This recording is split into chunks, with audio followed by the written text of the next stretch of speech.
Welcome to IELTS Energy TV. I'm your teacher, Aubrey Carter. And in today's video, you are going to be learning some topic-specific vocabulary about food for the IELTS speaking exam.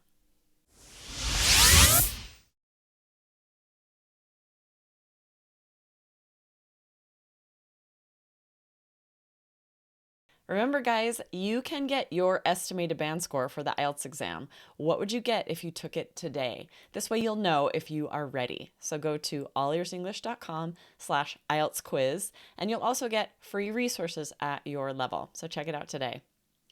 Now, on the IELTS exam, there is a very good chance that you're going to be asked about food. You might be asked on part 1 about food that is typical for your culture or your favorite types of food. And you could be asked on part 3 some higher level questions like comparing the types of food we eat now to what you think we might eat in the future or what we ate in the past, or about different cultures' eating traditions or eating manners. And these will be things that you need to think about, and you're going to need specific vocabulary.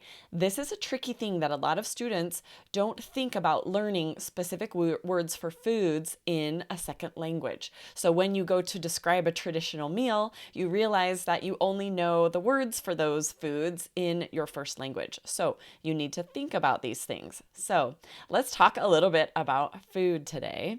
You need to be able to describe traditional dishes. What type of food is it? What is it made of? Is it a soup or a stew?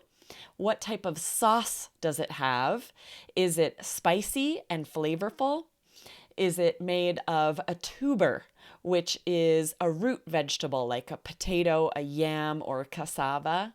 Does it have meat in it, like pork, chicken, beef, shrimp?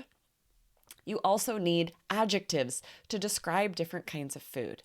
A dessert that is like a mousse or a pudding is smooth and creamy, and you can describe this as decadent. This means that it's delicious and sweet, and you feel like you're indulging when you eat it. This is a very high-level verb you can use when describing foods.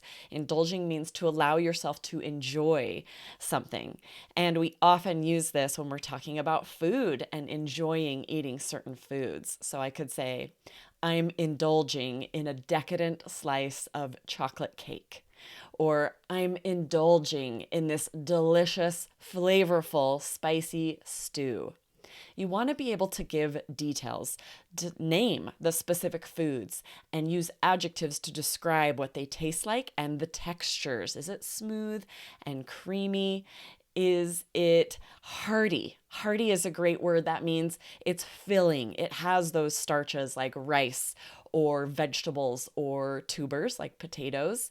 And so it fills you up. It often has meat or vegetables or starches that make you feel full after you've eaten it. We would call this a hearty meal. It's going to stick with you a little while. You would not call a salad hearty because often you eat a salad and you're hungry again a couple hours later. Hearty is something that sticks with you a little bit longer. So practice using this vocabulary and stay tuned for the next video. I'm going to answer a part 1 and a part 3 question about foods so you can see the difference in the informal vocabulary for part 1 and the more formal vocabulary for part 3. So watch for that one and be sure to like this video, share it with a friend, and we'll see you next time. Bonus tip, get a 7 or higher with the All Ears English app featuring real-time transcripts and vocabulary practice that will push your score higher. Plus, fun video lessons with Lindsay, Michelle, and Jessica. Download the app today at allearsenglish.com/app.